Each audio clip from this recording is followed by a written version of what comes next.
Bom, em relação à Venezuela, é tudo muito claro, né? Donald Trump também disse que os esforços em terra contra os traficantes de drogas venezuelanos vão começar em muito breve. Quero ouvir a Amanda Cotrinho, que ela tem de informações para a gente sobre essa disputa aí de Trump e Nicolás Maduro. Pois é, Fabiola, esse anúncio do Trump tem dentro de uma conjuntura, né, em que os Estados Unidos têm avançado, né, maritimamente, têm feito acordos com países vizinhos da Venezuela, né, na questão dos aeroportos. Lembrando que a semana passada os Estados Unidos fizeram um exercício militar em Trinidad e Tobago e é uma ilha que está a apenas 11 quilômetros de distância da costa venezuelana. Então, essas ameaças, né, dos Estados Unidos crescem cada vez mais e produzem efeitos no país. Um desses efeitos foi justamente o cancelamento de voos, né, de pelo menos 6 empresas aéreas que cancelaram voos no final de semana depois de um alerta de segurança dos Estados Unidos, entre elas a Gol, a Latam, a Avianca. E depois que esses voos foram cancelados, o Maduro emitiu um ofício dizendo que essas empresas estavam proibidas de sobrevoarem o espaço aéreo da Venezuela até a segunda ordem. Ou seja, ele considerou que essa atitude das empresas de cancelarem os voos está em consonância com os Estados Unidos. E isso repercutiu, porque mais de 15 mil passageiros tiveram seus voos cancelados. A situação pode piorar ainda mais, porque dezembro é um mês em que há muita movimentação nos aeroportos da Venezuela, principalmente de familiares dos venezuelanos que vêm visitá-los, né? Lembrando que a Venezuela tem uma diáspora, hoje em dia, milhões de venezuelanos espalhados pelo mundo, né? Fugindo justamente do regime de Maduro e usam essa oportunidade de Réveillon, Natal, para que os parentes visitem eles nos países em que eles estão ou eles possam ir para a Venezuela. Essa situação também fez com que o Maduro emitisse um alerta máximo nas forças aéreas, dizendo que elas devem estar atentas e prontas para qualquer risco de intervenção dos Estados Unidos. O clima em Caracas é de bastante insegurança, de incerteza do que pode de fato acontecer com essas ameaças de Donald Trump, que, por outro lado, também não dá detalhes de como seria essa intervenção terrestre, quando seria, por quais caminhos seriam, e ao mesmo tempo também o Trump já tinha dito que conversaria com Maduro, que estaria disposto ao diálogo, dizendo que falaria com ele num futuro breve. Então são declarações assim muito abertas, né, que criam mais confusão e mais especulação e mais medo do que de verdade é uma informação objetiva, né, Fabiola? Donald Trump, o Nelson, publicou uma coluna falando justamente sobre essa tensão aí envolvendo China e Japão. Queria que você trouxesse isso também para a gente. Como é que está isso aí no termômetro, né? Essa situação e ainda envolvendo Trump, Nelson? Então, já são 3 semanas de crise.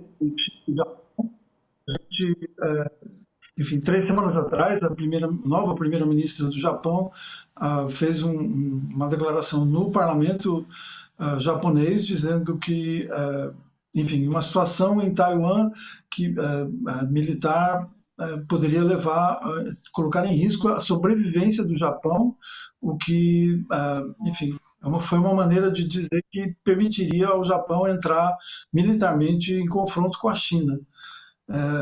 A Constituição japonesa não permite conflito armado voltado para o exterior, não permite que o país entre em guerra, mas, enfim, permite a defesa do país. Então, foi, digamos, uma maneira dela de contornar a própria Constituição, e isso foi recebido de maneira muito, enfim, veemente por parte da China, porque, enfim, duas questões principais, duas linhas vermelhas chinesas, sobretudo, que foram transpostas. A primeira delas é que a primeira-ministra trouxe a memória de que do que o Japão fez com a China durante a Segunda Guerra Mundial, e a segunda é que questionou a ideia, o princípio de um só país, de uma só China, que é o que baseou enfim, quando em 1972 os dois países reataram de relações diplomáticas, foi essa a base. O Japão aceitou uma só China, e isso foi questionado então por ela nesse discurso. Tudo isso iniciou uma sequência muito grande de pressões, tanto verbais quanto de ações mesmo por parte da China contra o Japão.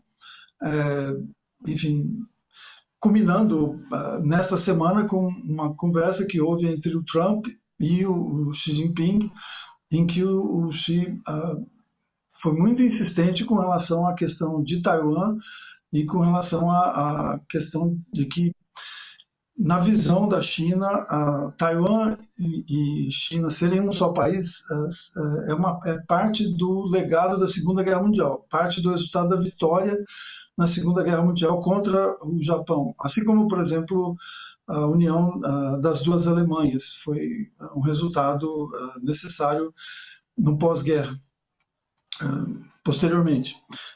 Os chineses gostam muito desse paralelo. O Trump ligou imediatamente para a primeira-ministra japonesa em seguida, e segundo vários relatos na imprensa americana e do próprio Trump, ele, enfim, expôs para ela que era necessário baixar a fervura enfim, para citar uma frase da nota que ele mesmo soltou, que a frase dele era: "O mundo está em paz, vamos mantê-lo assim". Seria isso que ele teria falado para ela. Mas o porta-voz da primeira-ministra, Takaichi, não negou que tenha sido isso, e a crise continua. Nessa noite, hoje em Xangai, eu acompanhei por mídia social chinesa o show, enfim, da principal cantora pop japonesa hoje, a Yumi Hamasaki. Ela estava fazendo um show, o show tinha sido cancelado, ela resolveu fazer para as poucas pessoas que estavam lá, e o show foi cortado ao meio, o microfone foi silenciado. Então nós temos várias coisas acontecendo nesse momento que levam a uma situação de instabilidade mesmo entre as duas maiores economias da Ásia e a segunda e a terceira economias do mundo. Interessante, né? Esse pito que o Trump deu à primeira-ministra japonesa, mas não adiantou não. A tensão segue, a tensão continua. Mas ainda, já que a gente está falando sobre China, sobre essa situação do incêndio, né, Nelson? Que coisa horrorosa.